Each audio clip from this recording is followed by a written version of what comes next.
We are joined on the. There's a proper, well-educated, smart person in the room. Stop it with your teenager humor over there. Dr. Shah, if you could get closer to that microphone so Chris doesn't have to yell at me. Brilliant. You and your brother, you and Milan both run Beautologie, right? Yes, both of us together. That's a hell of a facility. Thank you. Yeah, we worked hard on it for the last 10 years. and it shows. And you do like cosmetic surgery and all of that stuff. Yes. And it said on my paper that we were going to talk about breast augmentation.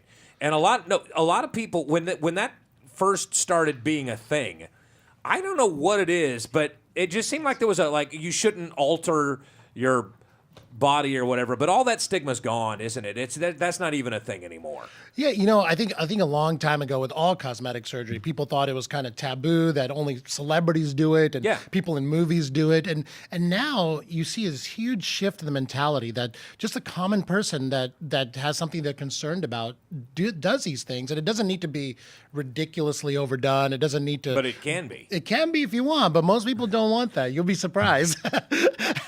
The ones you notice are the ones that are overdone. Those are the ones you see all the time. That whole stigma is just and should be. But I mean, I am for that. If there's something you could do, if you can go to a doctor and have you, if it makes you happy, then then do that, man. If I don't have to pay for it and it makes you happy, then go. I can't even tell you how many women that we see every day in my office that come after the surgery. They say, no one else knew I did this. I just did this for myself. So when I look in the mirror every morning, I feel more self-esteem. I feel more self-confident. And that's the truth. No one needs to know that you did this. You don't have to tell anybody if you don't want to. But it's your deal if it makes you happy. I never really understood that until I got fat. No, I did. I gained like 50 pounds. I tore my knee up in a motorcycle race, and I didn't alter my diet, and I sat around a lot. Yeah. And I didn't realize this, but after I lost the weight, it's really a big quality of life thing. You feel better about yourself. Absolutely. And that's what I thought. Well, and for women, it's got to be worse because they got all this pressure on them from the time they're, and they want to look a certain way. And good for them. Yeah, it's not just women; it's men too. I mean, I don't want to think about that. Of course, you don't need anything. No, I'm perfect the way I am. Absolutely. But I was thinking, after I lost the weight, I thought, well, now I should invest in like some pectoral implants. Which that must be a thing because I heard about it on Ren and Stimpy. So it must be true. And that's basically when you like cut a guy's chest open and put like. Yeah, I mean basically you go under the skin, you put a little implant in there, but I'll be honest with you, not a lot of men do that. Most men do liposuction of that area to get rid of extra fat that they can't get rid of. You get fat like in your top half and all that stuff? Yeah. Have you heard of gynecomastia? Have you heard of that before? Commonly called man boobs. You haven't heard of that? Yeah. Well, yeah. So liposuction really helps with that, and we do that a lot for men, believe it or not. Men don't like to talk about it. Once again, it's one of those things that no one really knows. Yeah, but women do, though. Women will discuss breast implants openly in front of a bunch of people. That's true. That is true. And I'm for that. No, seriously. No, if anything, what? If it makes you happy to, if there's a lady out there and that's affecting her self-confidence or whatever, and she could go down and Dr. Shah can, little augmentation, and she walks out of that happier and feeling better about herself, that's better for her. It's better for me. It's better for everybody in the whole world. I'll tell you something. A lot of women that get this done, mostly what we see are women that are done or in the middle of having their kids. And what happens is... In the middle of? Well, what happens is women have had one or two children, and then they get deflated. And after you breastfeed, you'll notice that the tissue goes away. And it makes women feel like, what happened to my breast? And all I have is this loose skin now. And an implant fills that up again. So you feel like you're back to where you were before you have children. Right. And some women, of course, go a little bit bigger than that, too. And why wouldn't they? While you're in there knocking around, do it upright. This is what? No, this is not a time to underdo things. If Dr. Shah's are gonna be in there carving you up and that stuff, why not, do it right while you're in there? Yeah, it's whatever makes you happy. And we really try to recommend what fits their body frame, and then they can choose to go a little bit fuller than that if they want to. A little bit fuller. Yep. And most women, you'll see they end up going a little bit fuller, but not so large that it looks obvious, so they can hide it when they go to work or school or whatever. Right. What is the average when women have this done? I mean, do they like one size or two sizes, or? I mean, because you don't want to just turn into Dolly Parton overnight or anything like that. And you'll see no one really does that. I mean, most women just go up like a size or two, and that's it. The Dolly Partons of the world, those are the outliers. That's not what normally happens. And she had that done a whole bunch of times. Yeah. I don't know if people realize this or not, but plastic surgery, cosmetic surgery is nothing new. They were doing it in the 50s. Yeah, absolutely. It's but been the around forever. techniques and everything behind it has gotten so good now. If you want to have something like this done, what's your downtime now? Just like a few days? So we've been constantly modifying our technique, and I have a lot of people now coming in that say the next day they feel pretty much back to their normal selves. So wow, it's amazing how just making the technique better and better can reduce the recovery time. So people are coming in saying, I really didn't even feel much pain at all, or I was better by the next day. I went to work 2 days later. And and the stuff, once upon a time what was it? It wasn't saline. What was the stuff that everybody silicone. was silicone. You're going to get a leak or something, and that was incredibly rare anyway. I don't know why anybody. But now even the stuff that everything in there now is just completely biodegradable and safe. And well, here's the thing about the new silicone implants. So they've completely redesigned them, and the old silicone was liquid silicone in there, so it would leak. It would cause scar tissue. It got into some women's bloodstreams and caused other problems. So the FDA took those off the market, and now what they did was they reapproved the new silicone. And it's like a gummy bear. You can cut the implant in half, and it's not going to leak. Don't say that to Hop. Don't say that around Hop. Like gummy bears. Gummy exactly. bear. See. So now, even if you were to puncture one of these things, nothing's going to come out. Stuff doesn't come out. It stays solid, like a solid piece of silicone. So it's a lot safer, and the shell is a lot thicker too. So does it's it very have a hard more to get natural to leak. feel? Yeah, it's absolutely. It's more natural. It looks more natural. It feels more natural. And a lot of women after a month, they just feel like it's a normal part of their body. Like they don't have anything foreign inside of them. You know? That's cool. Yeah. Nothing foreign. Everything inside there is made right here in America. We got to take a break. I stole that from. Remember Charlie Huff, the pitcher? Yeah. That knuckleball guy. He got caught cheating all the time. And somebody asked him, "Do you put foreign substances on the ball?" And he said, "Everything I put on the ball is made right here in America." I love that old man. We got to take a break. We'll be right back with Dr. Shah. You got a question? 842-KERN. He'll answer it for you. Why wouldn't he? We'll be for nothing. We'll be right back. It's First Look with Scott Cox. It's Bakersfield.com and News Talk 1180 KERN.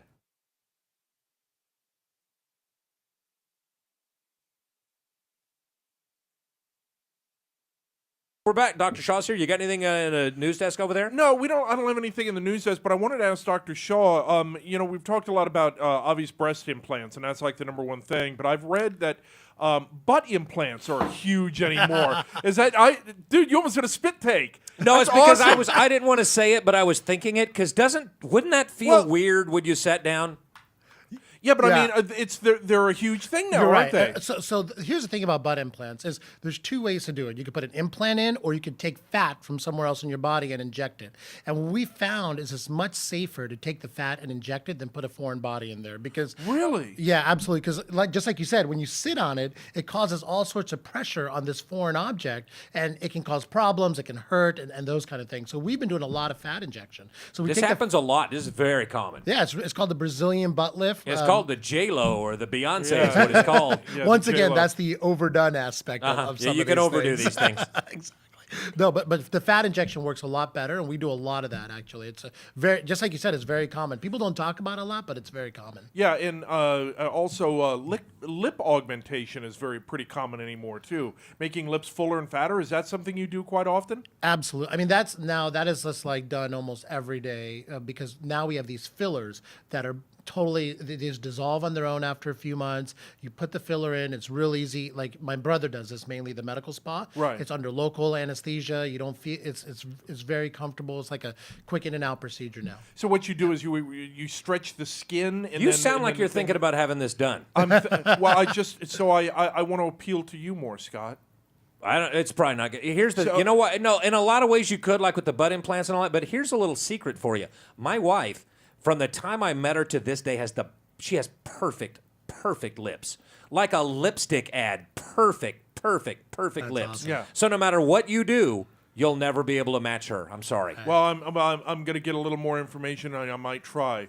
You sound like but you in really any sound case, like you're making a run at this. So you put something in the lips that causes the skin to stretch, and then it dissolves over time, and it leaves a natural larger lip. Is that what happens? Well, so what it is, it's a filler. So it's a substance that's naturally made in your body, and we put a little bit more in your lip just to kind of have it fill out. But it doesn't stay forever. It only stays for like 6 months. So people come in again after 6 months to do it. Now, we could put some fat in your lip too, which lasts a little bit longer, but most people just like the easy filler injections like Restylane, Juvederm are the names of them. Most people like that to fill their lips because it's easy. You just come in, have it done in 15 minutes, and it's done. Ah, that's fascinating. Yeah, 15 minutes. Yeah, it's so quick. This technology has gotten so far. There's so much stuff out there. It's I'm amazing. just seriously, they could take enough out of you to. I mean, Take enough of what out of me, Scott? to do all the butts in East Bakersfield. Take Let's enough just of say what out of me? to inject every lip in North America. And what would that substance be, Scott? I'm saying no. Maybe Dr. Shaw could use you as like a, like a feeding mechanism, like a donor, like a host mechanism, like a donor. I'm just saying it's good for everybody. I don't know. a flat-out idiot. I watch Fight Club. I know you need a. I know what goes on. You need to get that stuff from somewhere. How prevalent has this become nowadays? How many? Because you guys stay busy all the time, and a bunch of other guys in town stay busy all the time. Right. I mean, it's very prevalent now. I mean, some people talk about it, some people don't talk about it. But I would say the latest statistics just came out. It went up another 3% this last year as the number of procedures being done across the country. Wow. So, and you have about 80% of people that approve of doing procedures if you need them. So now the approval part is very high now. Yeah, exactly. So now that most people think of it as something that's okay to do, people are looking into it and they find out it's easy to do. It's affordable now too. That's another big part of it. Well, yeah, the more the better the technology gets, the price goes down. Right, exactly. Like, for example, the lip injections, it used to cost, before there were all these fillers, it used to cost thousands of dollars to do it. Now it's just a few $100s.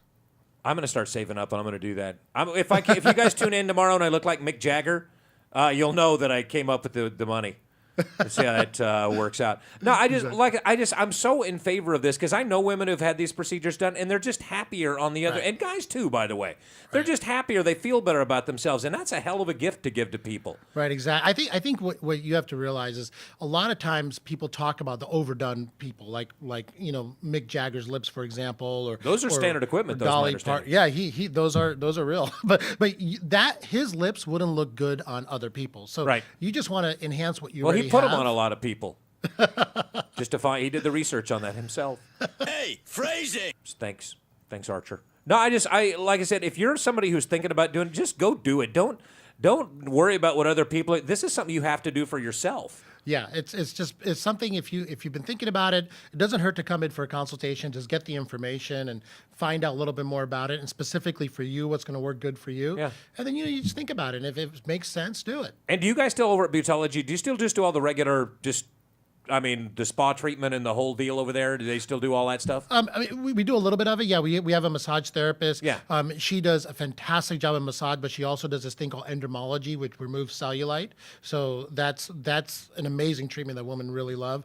And we also have a facial person that does like microdermabrasion and things like that. Yep, absolutely. What about this deal that people are doing now? I see billboards for where they like freeze your fat. Yeah, we have a technology called Venus Freeze, and what that does is uses radio frequency over time to reduce problem areas of fat. So it takes a few treatments, but it works pretty well for most people. It can't work anywhere on the level of liposuction, though, because then you're actually watching the fat leave through the little tube. Right. There's no little tube with the freezing deal. That's a little sketchy.